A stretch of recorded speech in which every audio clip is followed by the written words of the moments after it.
What's up, everybody? Paul from PB Sports Talk here. It's Monday morning after the Masters. Did we enjoy that yesterday or what? PB Sports Talk congratulates Rory McIlroy on his first ever Masters win, and I'm becoming only the sixth player in golf history to win the career Grand Slam. As you can see on the screen here, I did change the background here to green and white for the occasion, and as you can see here as well, Rory's win is more about life and less about golf. And I really believe that was my takeaway yesterday.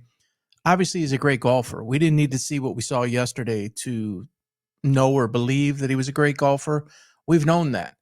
Yesterday basically catapults him to another level. But I think what we saw is something we can all relate to. 99.9% of the world cannot play golf like he can. But 100% of the world, I think, can relate to what we saw yesterday in terms of basically the weight of the world right before our eyes on national television being released all at one time off of his shoulders. Think about this for a moment. He's 35 years old. The game of golf was basically introduced to him at the age of 5. And the Masters being the most famous golf tournament in the world and in history, you could basically say for 30 years, that was a self-expectation and probably an expectation put on him, maybe by his dad, a goal, of course, but maybe an expectation.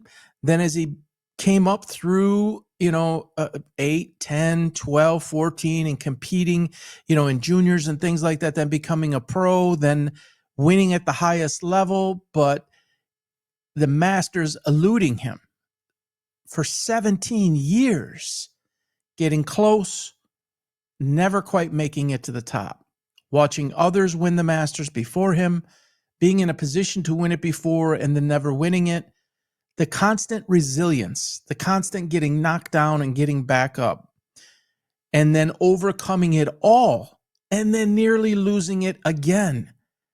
Rory's greatest competitor yesterday, with all due respect, was not Justin Rose, it was not Patrick Reed, it was not DeChambeau, it was not any of those players. It was against himself. It was against his past, his present, and even future lore. I think that all came together in one 4-hour span of time yesterday. The up and down, holy cow, ebb and flow of what we saw, extraordinary. The putt on 18 in regulation, he makes that putt 99 out of 100 times, 98 out of 100 times under normal circumstances. But that's not a normal circumstance. Everything's going through his head. He makes the perfect shot, the perfect approach shot, puts it right where if he could draw it up, he would say that is, I'll take that 100 out of 100 times. And to see him get lined up over that putt and yank it and go to a playoff hole, that pause, that delay. Rose is over there at the practice green, and he's getting ready, and Rory's snacking and drinking there on 18 in regulation, and he comes through after that weight and just smokes the drive and smokes another ridiculous approach shot, and finally gets over the hump and collapses in that moment of emotion. I cried. I'll be honest. I cried. It's given me the chills now. It gave me the chills then. And just amazing to see that. That's a 35-year-old man with a whole lot of pressure that was released. And anyone who follows it relatively closely enough, his career has been iconic. He will go down as one of the greatest ever. It's now cemented at a little bit different level. But in addition to the golf, he went through personal struggle that he's been very vocal about, in that he was temporarily divorced with his wife. He filed and shortly thereafter reconciled as they decided to give another go at it, and decided, his words, that they were the best course for their family was for them to be together. He admitted he wasn't the best dad, the best father, the best golfer, and you got to imagine that pressure had a lot to do with it. And so I think we all go through that in our lives. And anything we try to be very good at, anything that is hard to achieve, may you fall down repeatedly over and over and over. Almost never does it come easy. And if sometimes something comes easy in a certain area, it sure seems to make up for it in other areas where it's maybe 2 or 3 or 4 times as hard. And how many times have we tried 17 times at something in life and didn't get it? And then what it feels like to get it right and to get over that hump and to overcome and to achieve and to accomplish a dream, accomplish a goal, accomplish immortality, which is what he did yesterday. Only 6 people have ever done that. It's not a natural grand slam, but it's a grand slam nonetheless. Unbelievably impressive. It's a feel-good story that I think we can all hold on to. And as we watch his career, I think we'd all be better for it if we always remember what we witnessed yesterday and really what we witnessed from him over time. In 2019, I think it was kind of similar for Tiger. Hadn't won a major in basically 10 years, I think it was, and all his struggles. To see him do that and overcome so much, it means something extra. And it goes way, way, way beyond golf. It goes way beyond sports. It goes way beyond in between the ropes. When you saw him embrace with his wife, you saw him embrace with his daughter, and the poor thing, she looked like she didn't know what was going on. But you could see even under the glasses and the hat that his wife was crying. His parents weren't there. He's anxious, obviously, he said, to get home and share that with his mom and dad. And just an incredible, iconic moment to see that all come out. I mean, he couldn't take enough deep breaths. And that was really touching. And so I hope that we all take more out of it personally and what it means as a person, male, female, young, old, it doesn't matter what age. That was truly spectacular to watch. As I was on social media a lot yesterday, exchanging thoughts and ideas with a lot of different people, there's something interesting that I came across. And it was that this man said, well, that's it. He's accomplished it. You know, his legacy is cemented, this and that. And I couldn't disagree more. People that strive for greatness, they don't stop at this point. And the press, which has been relentless on him and is relentless on most all of these guys. And I got to be honest, it's not fair. If anybody saw, I think it was Lowry's comments about, and I have it up on social, that they basically want them to speak 5 or 10 minutes after a round where emotions are flying high, et cetera, and they're expected to just give their feelings about other people when they're trying to win their own thing. The media does not help at all. And I don't think it'll stop. It'll be what's next. And musicians, I think, can really relate to this. You get a big hit album. If you don't come up with another one, then you become a one-hit wonder. Now, he's not a one-hit wonder, all right? He's won a lot. But he's 35 years old.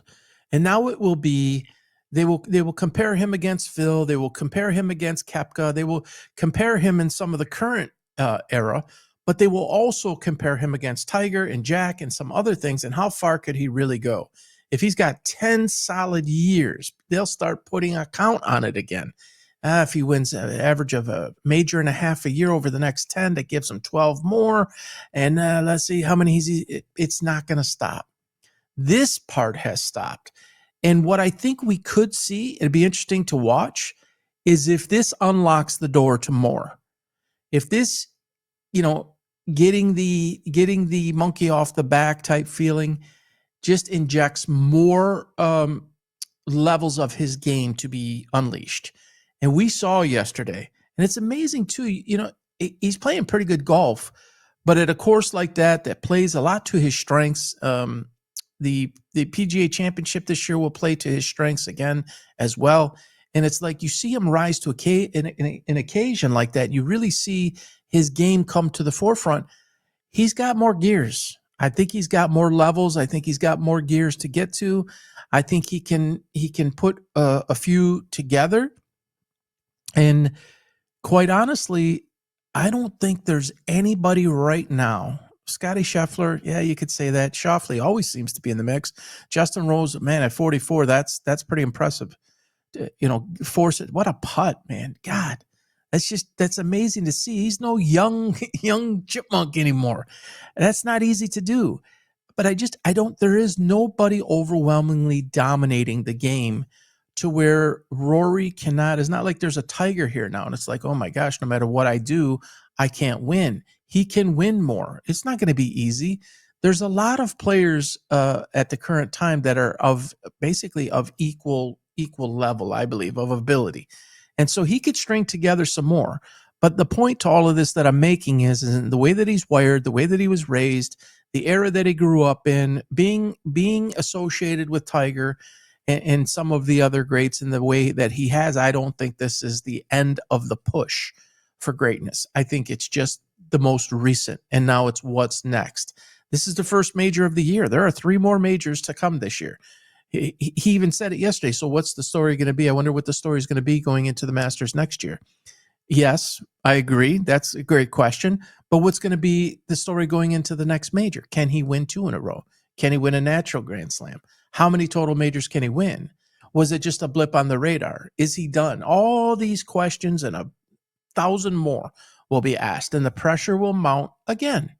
Is he just, he didn't come up with the greatest hit again. That's going to be the narrative. You can almost count on it.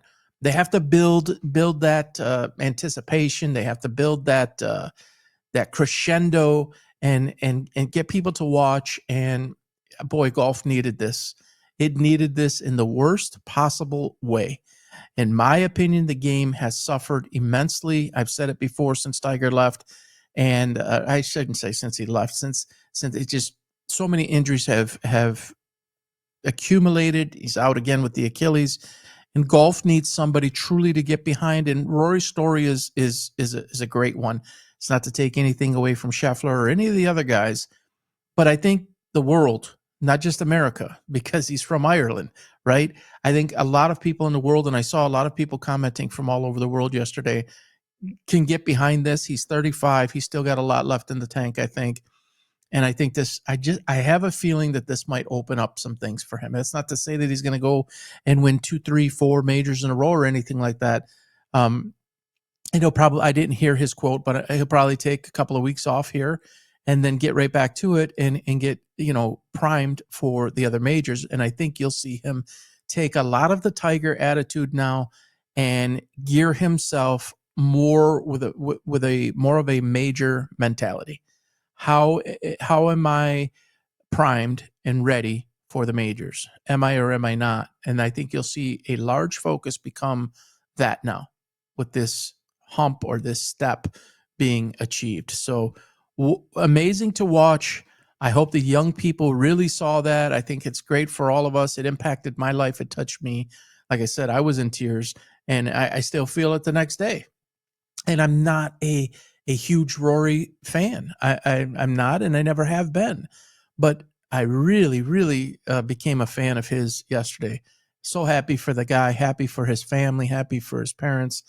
It's a feel-good story. It's a great, great thing. And the way that it happened, even after 17 times being there, it's how it all transpired yesterday. In the first 2 holes, blow up. Other parts, 14, 18. It's like, and then come back in the first hole of the playoff. And then, man, it's like a switch. It's crazy. I said to somebody yesterday, they call it scrambling. And he led, I think he was 1 or 2 in scrambling for the weekend. And that was some scrambled eggs, man. He scrambled his ass off. And that's hard to do, and especially with that type of pressure. So ridiculous props go to Rory McIlroy, the Masters, the PGA. That was awesome to watch. So I just wanted to jump in and share that with you guys. I've got some more information coming up later today. Look forward to that. And until then, we'll talk to you soon. PB signing out. Talk to you soon. Hug someone, hold someone, love someone. We'll talk to you. Bye-bye now.